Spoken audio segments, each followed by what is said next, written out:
Ayun na lang isa. Hindi ka na makakawala dyan sa isip mo. Wala kang kwenta, wala kang silbi. Isa kang kapalpakan. Kaya sige, lumayas ka. Hindi ka nila kailangan. Sino ka ba? Ano ba kailangan mo sa akin? Bakit hindi mo pa ako tigilan?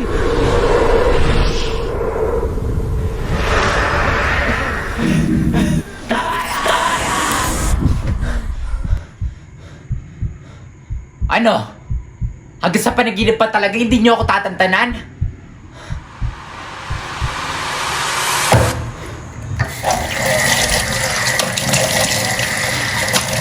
Balisa, tulala, may mga sit-sit na natatamasa.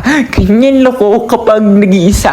Kapag katimikan na ang rumaragasa, biglang magdududa sa kumpiyansa. Hoy, pangit. Mag-aalala sa nakaraan na nabahira ng mga mantsa.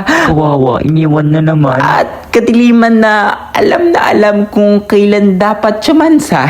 Hoy, bobo. Tama na nga yan. Minsan, napapatanong na lang ako sa kalawakan kung ito ba talaga ang aking kapalaran ng maiwan sa kawalan. Di ba dati achiever ka? Pero bakit ngayon parang...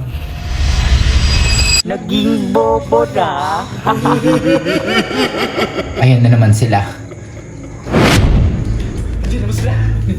Huwag niyo ako susumbong. Huwag niyo ako susumbong kasi kapag nakita na nagtago ko dito sa grado, gugulin na naman nila ako. Papasukan na naman iniisip ko. Marami na naman ako sa sitla. Marinig sa tenga ko. Huwag niyo ako susumbong please. Huwag tagal niyo ako. Magsusumbong ka pa.